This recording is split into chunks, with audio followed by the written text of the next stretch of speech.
the collar.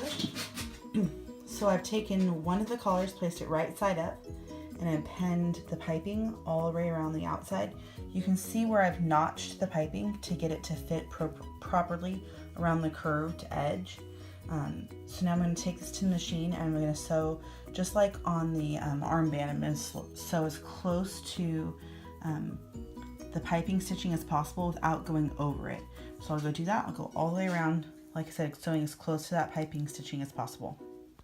Okay, so I finished basting the piping in place, so you can kind of see right there I didn't do a great job, but you can see where the piping stitching was and then where my basting stitching was.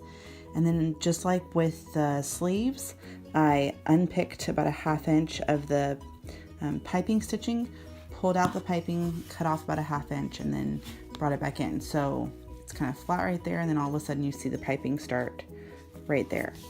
So the next thing we're going to do is lay the other collar on top, right sides together, pin it all the way around, and then we're going to sew around the curved edge here, the outside edge, as close to that piping as possible. Alright, the collar pieces have been sewn together, so you can see right there, right on the other side of that stitching, you can kind of see like a little lump for the piping. I went ahead and stitched the seam allowance to make it turn easily. Just make sure that your stitches don't go past that your cuts don't go past the stitching. I'm going to turn this inside out and right side out and press it. Alright, this has been turned and pressed. So now we're going to top stitch, and you can either go just really close to the piping, or you can go what's called sewing in the ditch. So the ditch is basically that little valley in between the piping and the fabric here.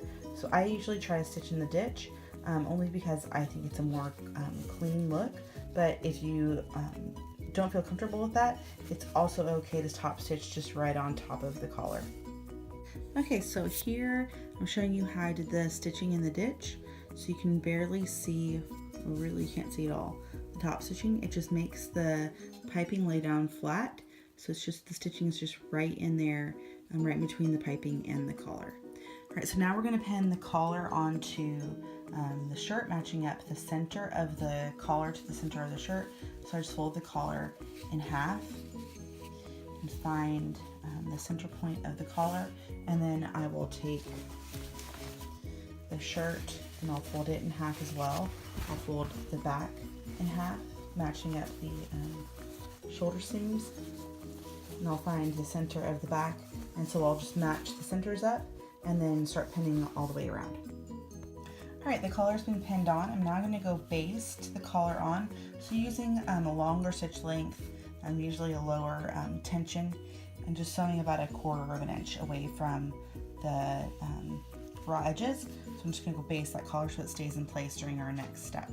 Alright, so I took the bias tape. I used double fold bias tape. I unfolded one edge and I pinned it right sides together with all along the neckline, overlapping about 1/2 inch. I usually don't measure, I honestly just kind of eyeball it.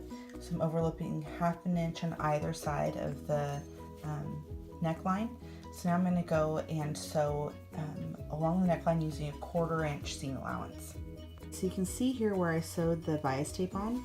I'm now going to take that extra 1/2 inch that was hanging over. I'm going to, with the bias tape completely opened up, I'm going to fold that back until it's even with the side of the shirt, pretty much. Okay, so it's pretty even with the side of the shirt, and then I'm going to fold up that unsewn edge of the bias tape.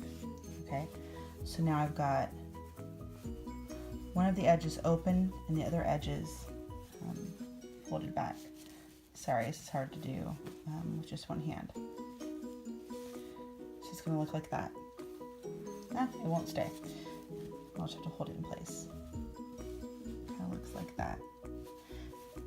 We're going to flip this all over to the wrong side. So we're just completely encasing all raw edges.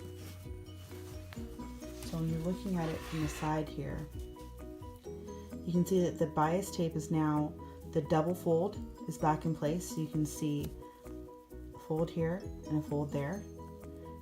The side edge is folded in so that there's no raw edges, and this will cover up the neckline all the way around.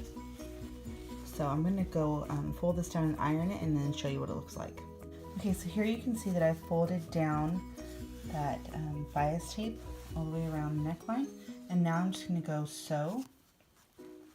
I'm going to sew kind of really close to this folded edge right here. One thing you need to make sure of before you sew is that you pull the collar up, because you do not want to stitch the collar down at all. Okay, so here you can see there was the stitching really close to that folded edge of the bias tape, and that is our last step. So now we are ready to go ahead and button this shirt up and put it on your sweet boy. Hi, thanks for watching. Make sure you subscribe.